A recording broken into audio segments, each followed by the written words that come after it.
The order came just before dawn, carried on a voice so flat it almost blended with the surf. Remove your clothes. The women froze. The humid air of Manila's port stuck to their skin like glue. Crates clattered, ropes strained, and somewhere in the distance, a British truck backfired. But on this line, 300 captured Japanese nurses, clerks, and civilians, time stopped. They had heard stories of Allied vengeance. Now it felt like their turn had come. One woman whispered, "So this is how we die." The guards didn't respond. They just waited. Boots shifted on gravel. A seagull cried overhead. The smell of salt, diesel, and fear mixed into something metallic. Most of the women had marched for days before this, their uniforms stained with mud and blood. When the order came, it wasn't shouted, it was announced. Calm, procedural, almost rehearsed. That made it worse. In that stillness, a second voice broke through.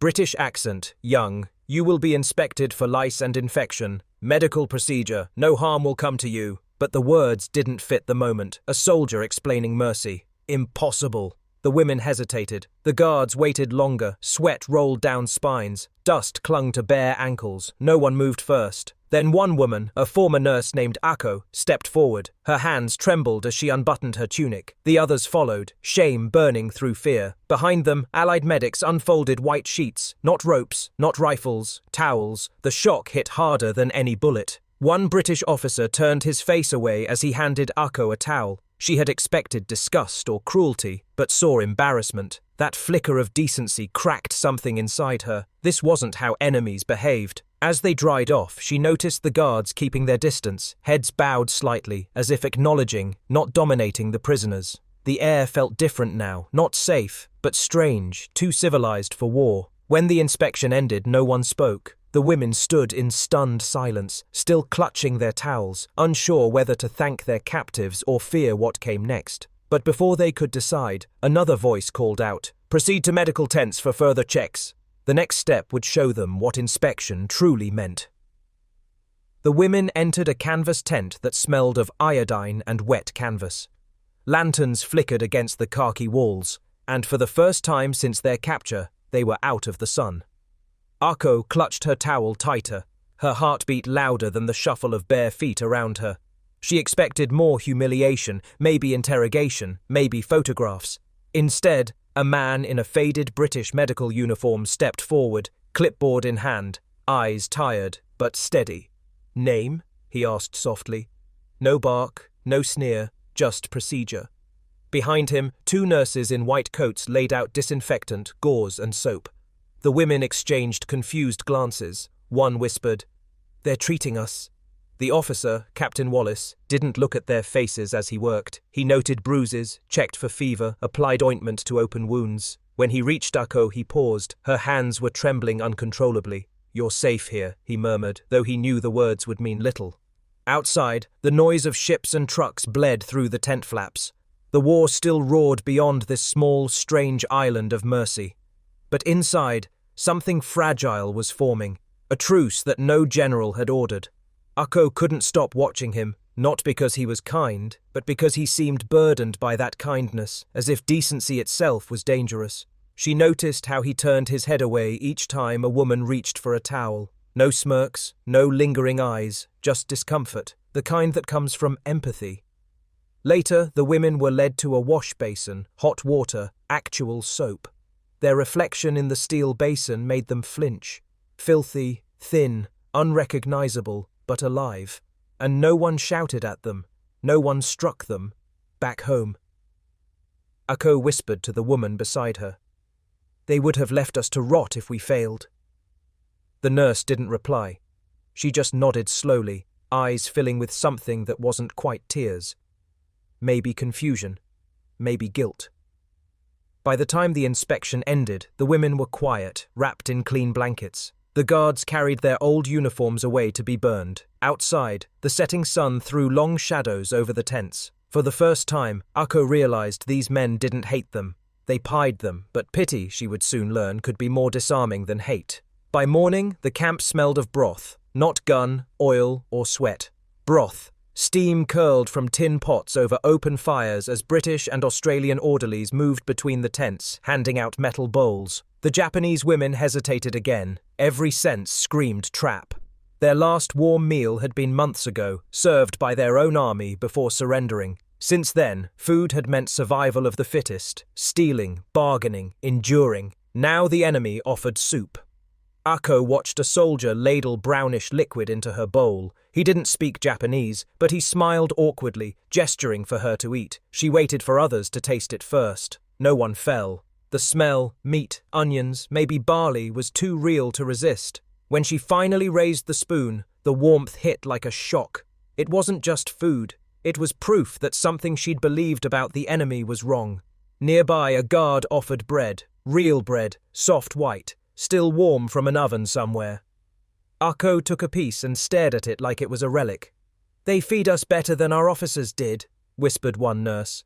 The guard didn't react. He probably didn't understand, but the line stayed in the air like confession. Across Allied camps, reports noted similar moments. Statistically, a Japanese P had nearly double the survival rate under Allied control than Allied prisoners under Japan. Rough math, 72% versus 35. Numbers called a stone, yet here, every sip of soup felt like defiance against those odds. Ako tried to keep her face blank. She didn't want them to see gratitude. But when the same soldier refilled her bowl without being asked, her control cracked. "Why?" she muttered, half to herself. He shrugged, motioning to the Red Cross symbol painted on the kitchen crate. Rules, not mercy rules. Somehow that made it even harder to process. Later, when the bowls were collected, Ako caught her reflection in the pot's sheen, eyes swollen, but alive. Around her, women whispered prayers they hadn't said since childhood. For the first time since capture, they weren't thinking about death. They were thinking about tomorrow. But that small comfort would soon be tested, because the next order from the camp commandant would drag them back into fear, one that looked at first like friendship. By the third day, the shock had turned into a strange kind of routine. Wake up, line up, eat, wash. But nothing felt real. The barbed wire glinted in the morning sun. Guards patrolled with rifles, but they smiled. Ako couldn't understand this world where captives handed cigarettes to prisoners. It went against everything she'd been taught about honor, enemy, and shame. Near the fence, an Australian corporal flicked a lighter open and gestured toward the group. "Smoke," he offered in slow, broken Japanese. A few women turned away, suspicious, but one reached out, trembling. When the first puff hit her lungs, she coughed, then laughed. A dry, stunned laugh that spread through the group like static. Within minutes, the fence line looked like a small cafe after battle. Prisoners sitting cross-legged, sharing cigarettes, whispering. It wasn't comfort, it was confusion. Their training had painted the Allies as monsters. Yet here was a man who apologized when he accidentally brushed a prisoner's arm. Ako noted the detail like a scientist cataloguing an impossible specimen. Behind her, the British sergeant, the same one from the inspection, watched silently. He kept the routine strict, meals on time, roll calls precise, medical checks regular. Yet beneath the discipline there was an undercurrent of respect. "They treat us like soldiers," one woman muttered, half in disbelief. Another corrected her. "No, like humans." That evening, Ako was summoned to assist in the infirmary. She had once been a nurse. They needed help sorting supplies. Inside, she saw boxes stamped Medical Corps, Commonwealth, clean bandages, morphine, quinine. She'd never seen abundance like this. Japan's own hospitals had been running on scraps by the war's final year. She couldn't help whispering, they had too much to lose. Industrial victory was visible in every gauze roll and tin cup. When the shift ended, the same Australian corporal from the fence handed her a cigarette. She hesitated. "Why?" she asked. He exhaled smoke and grinned. "Because you look like you need one." That night, Ako couldn't sleep. She wrote something on a scrap of ration paper, just one line folded carefully into her blanket. "The enemy is not what we were told." But by morning, that note would disappear, taken during inspection, and never seen again. The note Ako had written was gone by sunrise. The guards had searched the barracks at dawn, routine, efficient, emotionless. Every scrap of paper was confiscated, every folded corner flattened by foreign hands. When the inspection ended, Akko's blanket felt lighter, as if a piece of her had been taken with it. Around her, murmurs spread, letters, drawings, even pressed flowers all gone. That afternoon, a British corporal raided the camp bulletin aloud. No personal correspondence permitted until review by command. The announcement echoed through the yard, translated in fragments by a Japanese interpreter. Some women lowered their heads, others stared blankly at the ground. They weren't angry, just hollow. For them, words were the only escape. Akko couldn't let it end there. That night, under the dim lantern light, she began writing again, this time on the back of a medical label. To whoever finds this, she began, I was taught that surrender erased honor. But here I see men who show more honor than those who taught me. Her hand trembled, but the words felt alive. By the end of the week, dozens of such letters circulated secretly among the P. They weren't messages home. They were quiet confessions, some apologizing to the dead, others describing small mercies. Historians later found that over 170 Eros P letters like these were archived, censored, or destroyed in Allied custody. Most were never read by their intended recipients. One evening, as Akko folded her letter, a familiar voice interrupted. The British Sergeant Wallace stood in the doorway. He didn't raise his rifle. He simply said, You shouldn't risk this. His tone wasn't threatening. It was weary, almost protective. She met his eyes and asked softly, Why do you care? He didn't answer. Just took the paper, hesitated, and slipped it into his pocket. Days passed. Rumors spread that some guards were keeping the letters, not for intelligence, but because they couldn't throw them away. Human words written by the enemy were harder to destroy than orders. Akko never saw her letter again, but weeks later she noticed the sergeant carried something folded inside his chest pocket, always pressed against his heart. She never asked if it was hers. She didn't need to. That letter, sealed in silence, would soon decide both their fates, though neither could imagine how. Sergeant Wallace sat on the edge of his bunk, the camp muffled in post. Curf, you silence. Outside the jungle hummed with crickets and distant truck engines, but his focus was on a folded piece of paper resting in his palm. The letter. Her handwriting was neat, deliberate, shaped by discipline. He had confiscated dozens before, all destroyed per protocol. But this one he'd kept. He told himself it was for documentation. He knew that was a lie. He unfolded it again. The ink had bled slightly from sweat and humidity, but the words remained clear. They treat us with respect we do not deserve. Perhaps that is their strength. Wallace read it twice. 3 times he'd seen his share of prisoners, some violent, some broken, but never anyone who mirrored his own doubts back at him. Every guard had a coping rule. Don't think too much. But after months on duty, the walls between duty and empathy were wearing thin. Commanders didn't warn you about that. They taught you how to keep order, not how to stay human.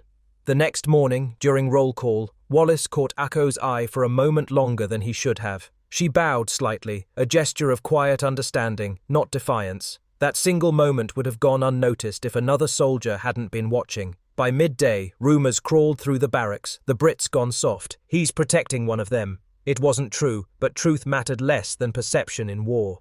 That night, Lieutenant Harris summoned him. Keep your distance, Wallace, the officer warned. We're not here to make friends. Wallace nodded, jaw tight. Yes, sir. But his mind replayed the words from her letter again and again. Allied records from 1945 show nearly 1 in 12 guards reported psychological strain from prolonged P contact. The military called it sentimental fatigue. Wallace called it conscience. He returned to his post, the folded letter still in his pocket. The barbed wire gleamed in moonlight. Akko stood near the fence, silent. Their eyes met briefly, 2 prisoners of circumstance, divided by rules neither believed in anymore. Behind them, whispers grew. The camp was changing. Kindness had become suspect. The very humanity that had once shocked the prisoners was now turning against the men who showed it, and before long the whispers would become orders.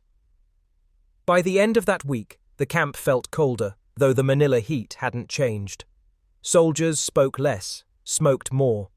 The easy banter that once drifted between guards was replaced by murmurs. You hear about Wallace? Someone whispered in the mess hall, reads their letters, talks to them like people. A few laughed, others didn't. In war, mercy was dangerous. It blurred the line that made killing possible.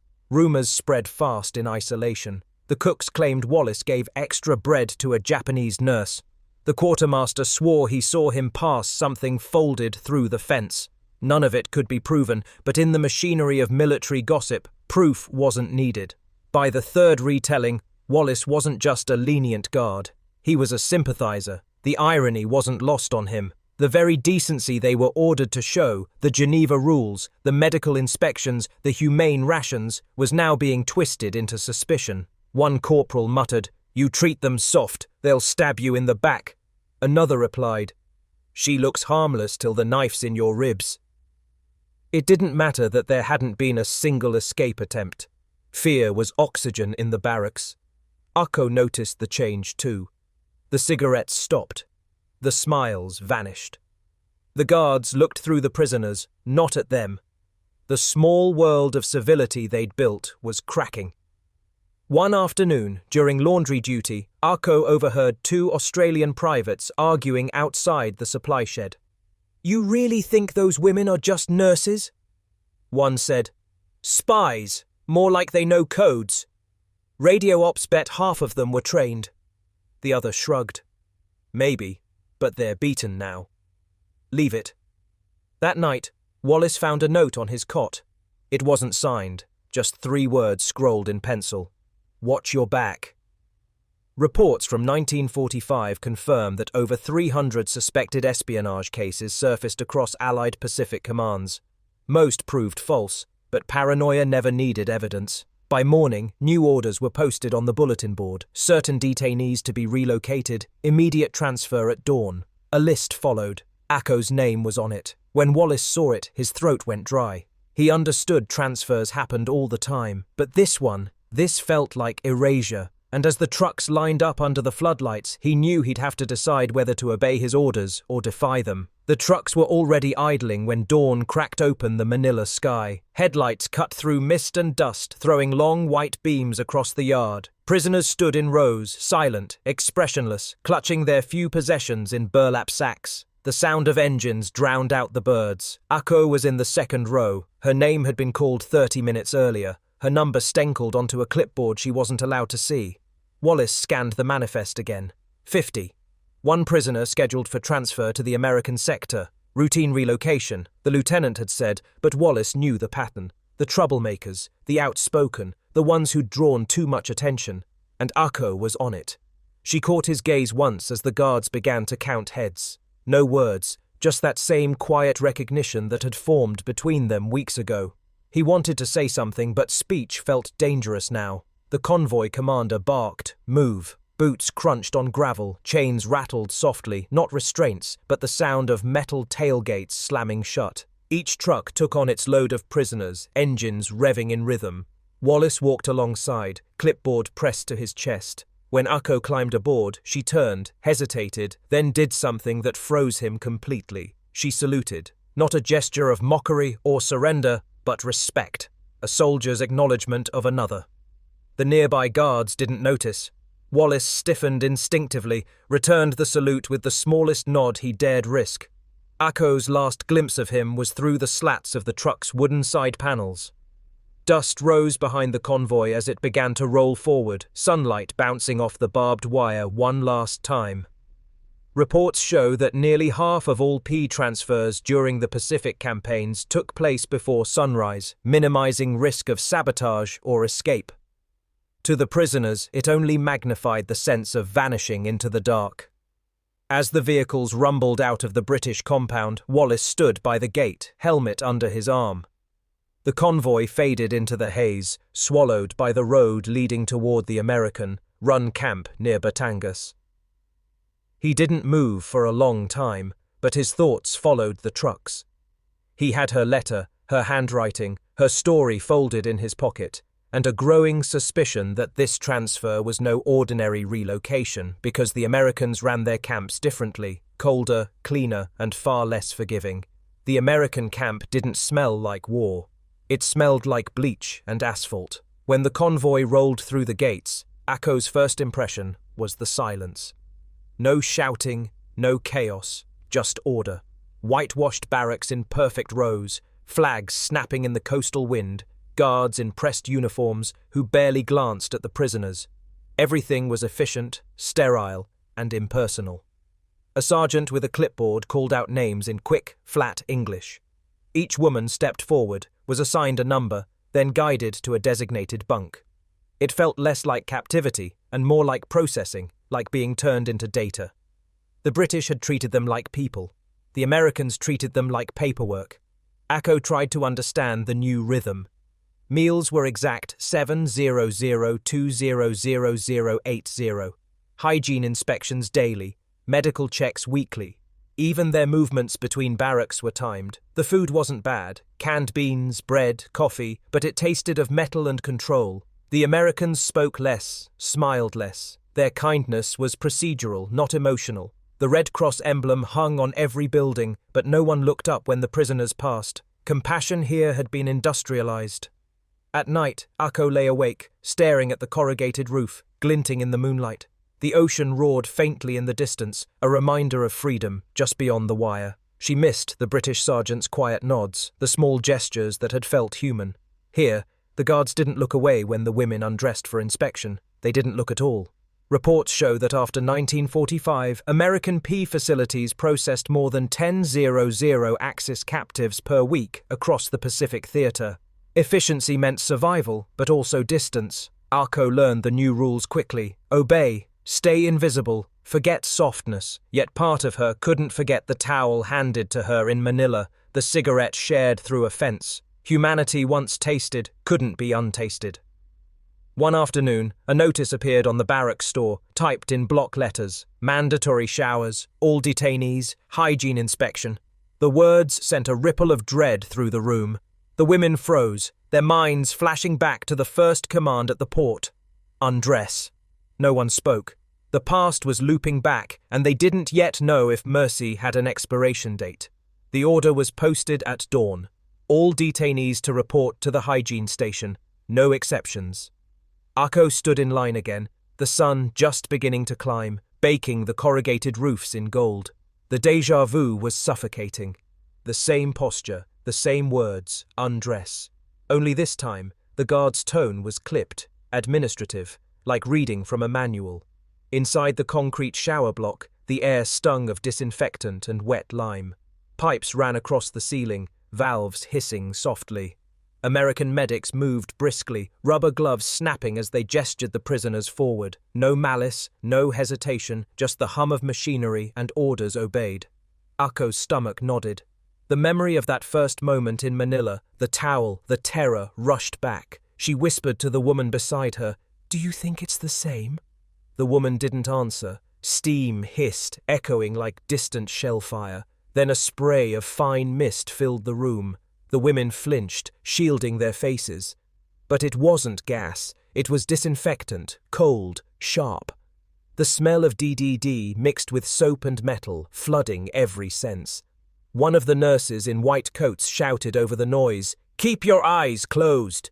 2 minutes. The Americans had reduced hygiene to science. Every motion timed, every droplet measured. The result, fewer outbreaks, fewer deaths. Reports note a 90% reduction in disease in camps that used digitity protocols. To the medics, it was victory through sanitation.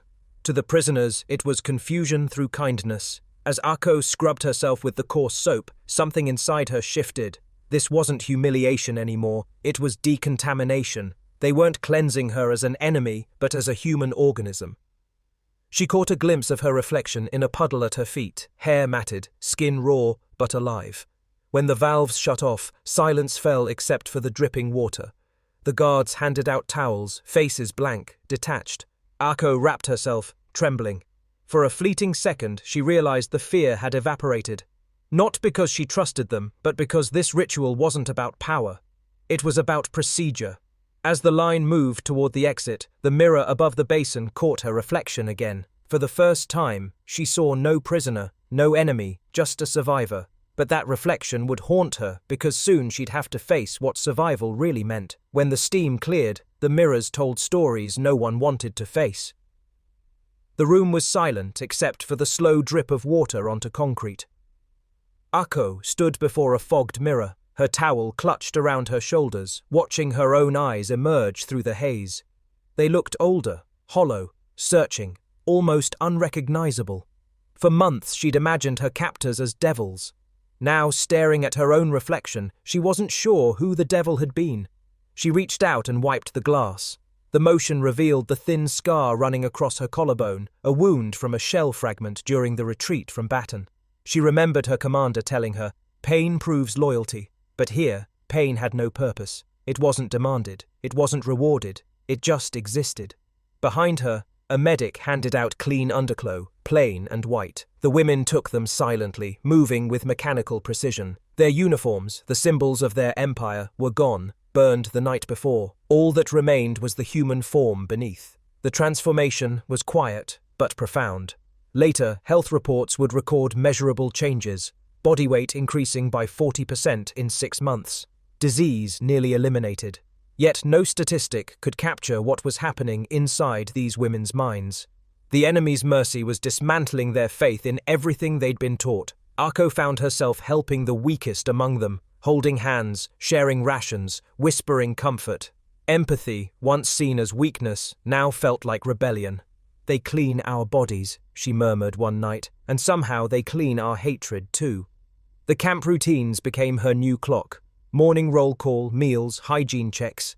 The guards remained distant but predictable, and predictability was a strange kind of safety. For the first time, sleep came without nightmares. One evening, as the sun bled across the Pacific horizon, she stood near the wire fence and caught sight of an Allied truck arriving with newspapers. The war, it seemed, was moving somewhere she couldn't see. Whispers spread among the prisoners Tokyo bombed. The Emperor silent, strange new weapons mentioned in coded tones. That night, Ako returned to the mirror. The same face stared back, but this time there was no fear, no disbelief, just waiting. She didn't know it yet. But the next sound she'd hear would not be gunfire. It would be surrender. The announcement came not with gunfire or trumpets, but through a crackling loudspeaker mounted on a jeep. Midday, August 15th, 1945. The American camp stood still under the burning tropical sun as a sergeant adjusted the dial, his voice barely louder than the static. "Japan has accepted the terms of unconditional surrender." For a moment, no one moved. The words hung in the humid air like smoke after a blast. The Japanese women froze in place, hands still mid-task, laundry buckets half-dipped, spoons paused over tin plates. No cheering, no collapse, just silence so complete that even the wind seemed to stop. Ako's breath caught. She'd imagined this day 1,000 ways. Fire, vengeance, collapse. But this, a single voice declaring the end of everything she'd believed in. It felt unreal, around her. The women stared at one another as if waiting for someone to interpret the meaning.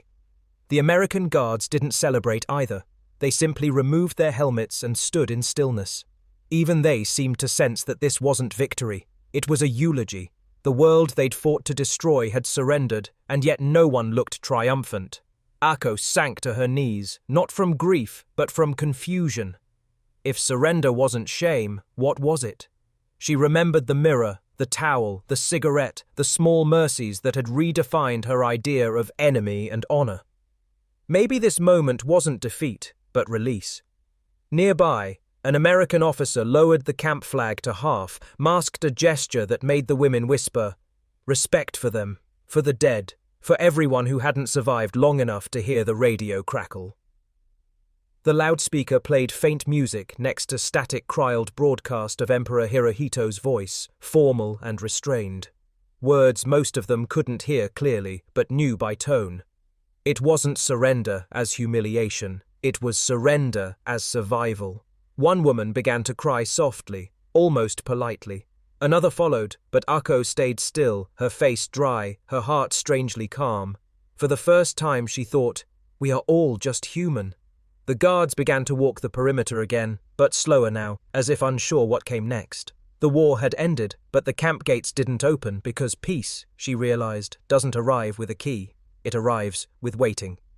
The ocean was glass when the repatriation ship left Manila Bay. Rows of Japanese women stood along the railing, their khaki-issued coats fluttering in the warm wind, watching the city shrink into haze. The war was over, but the air still carried its taste, salt, rust, and memory. Ako leaned against the railing, a small canvas bag at her feet. Inside, a change of clothes, a toothbrush, and nothing else. The Allies had given them back their freedom. But freedom didn't feel familiar anymore. For days, the ship sailed through calm waters, cutting across an invisible map of battlefields. Each sunrise painted the deck in silver light, and each evening the women gathered quietly, staring toward a home they couldn't picture anymore. The guards on board treated them well enough. Polite distance measured respect, but no one spoke much. It was as if everyone understood that words might break the fragile silence holding the world together.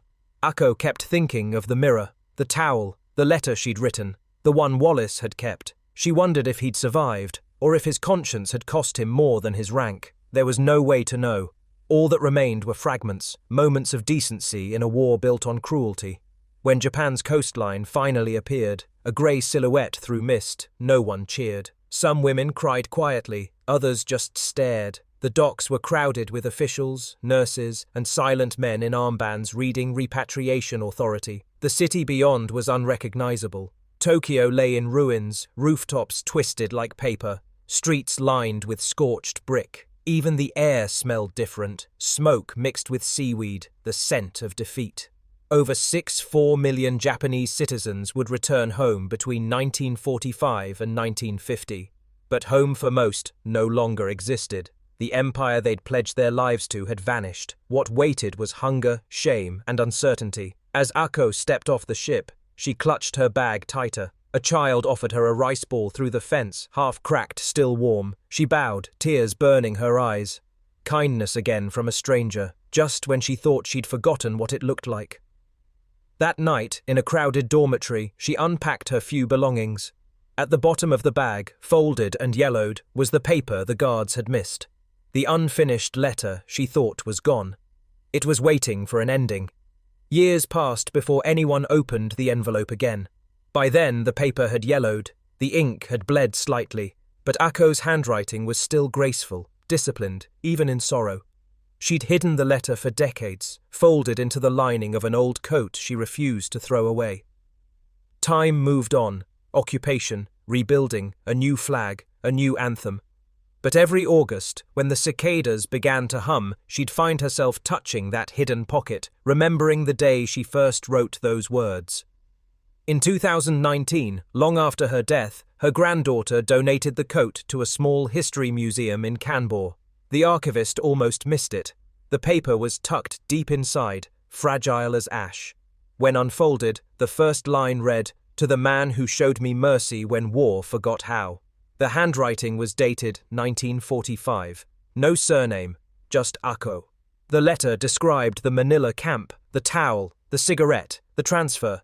It wasn't a love letter. It was a record of transformation. "I believed we were told to die with honor," it read, "but you taught me there is honor in letting others live." Curators traced the details and found a matching name in British war logs. Sergeant David Wallace, Royal Army Medical Corps, survived 1945, discharged in 46.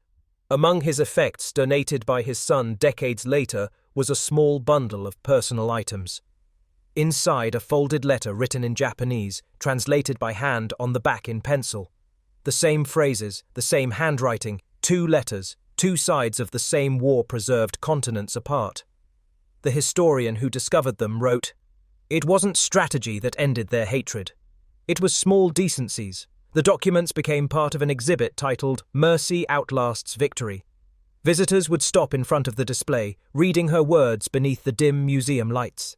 No uniforms, no medals, just handwriting and silence. In the final line, Ako had written, "If this letter survives, let it tell the truth. The enemy I feared most was my own heart."